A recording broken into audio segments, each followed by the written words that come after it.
Today's program was brought to you by the National Federation of Independent Business, the voice of small business.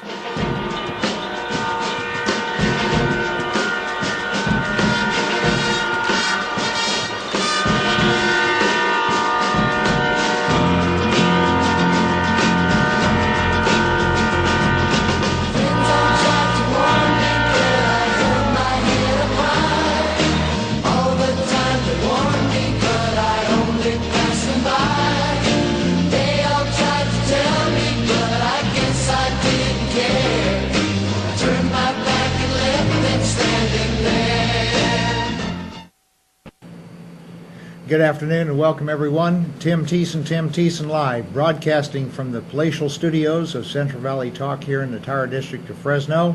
Nice warm late summer afternoon, great weather and great people always in the Central Valley, and all our listeners around the world listening in today via the internet. We have a great show lined up for you today. This show is all about hope, growth, and prosperity. Any direction our government takes us other than that is always the wrong direction, and knowledge is what empowers you to make great decisions every day of your life. Today's program is brought to you by the National Federation of Independent Business, the voice of small business, Citizens Against Lawsuit Abuse, and Horn Photo here in Fresno, and also TimThiesen.com for all your real estate needs, commercial, industrial, and residential properties. We have a great show lined up for you, and we're going to get right to my first guest, is Karen Gaithers, and she is with the Apostolic Institute for Godly Leadership. Welcome. Thanks for coming in. Good to be here. So tell us a little bit about yourself, and then we're going to talk about the ministry you have going here in Fresno. Okay. As you mentioned, I'm the founder of Apostolic Institute for Godly Leadership. I established it last year. It's brand new, but it was really founded by Ministries in the Making. Ministries in the Making is an intercessory prayer ministry, and it's been around since 1999. And the way we saw God moving through that, it was individuals who were looking for God to bring about what they believed to be the call of God on their life. But it was kind of a challenging journey. And so we were intercessors for one another, and what we saw happen over the years of development was establishing principles and disciplines, and what we now are looking at as our academic program for the Institute, the principles and disciplines that our trainings are built around.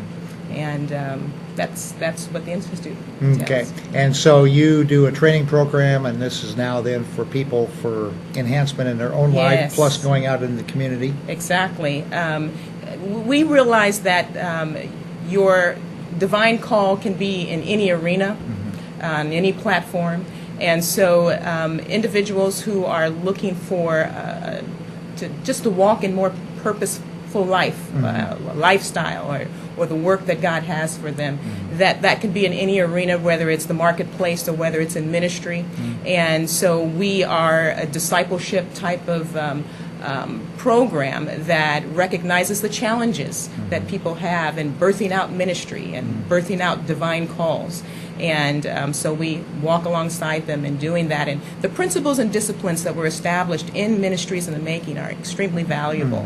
And so we know that that is the kind of undergirding and support to them as they're trying to understand this process. A lot of it is the walk of faith. And so sometimes we know that that can be kind of obscure, and trying to hear the voice of God through that and challenges that occur. And so our program, we believe, is a really dynamic program, and some of the trainings that we have help in that process. Okay. What are some of the things that you cover, like in your training? Good question.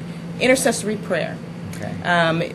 Ministries in the Making really founded kind of 9 points that focuses on godly leadership. And so some of those 9 points of where the academic program is shaped is intercessory prayer, online fellowship. Believe it or not, we would think, how can online networking be a part of developing someone's life in ministry? And we utilize online networking, that as we are committed to be intercessory prayer, we connect online on a regular basis, and that's where we can support one another, really demonstrate love for one another and being there, encouraging them, and so forth. So we use online networking, fellowship, ministry of giving. All of these have principles and foundations in Christian living. Another one, accountability. Understanding that if I am going to be doing any kind of work for God, I need to have someone in my life to be accountable to.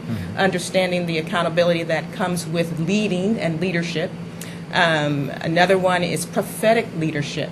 We recognize that as believers that our lives are gifted with spiritual gifts, and that God has gifted us for these platforms. So I can't just go out and do business without recognizing that God gifted me to represent Him and to reflect Him in ministry in whatever I do, even in the marketplace. So that's just a little bit in terms of the foundations of how the academic program is shaped.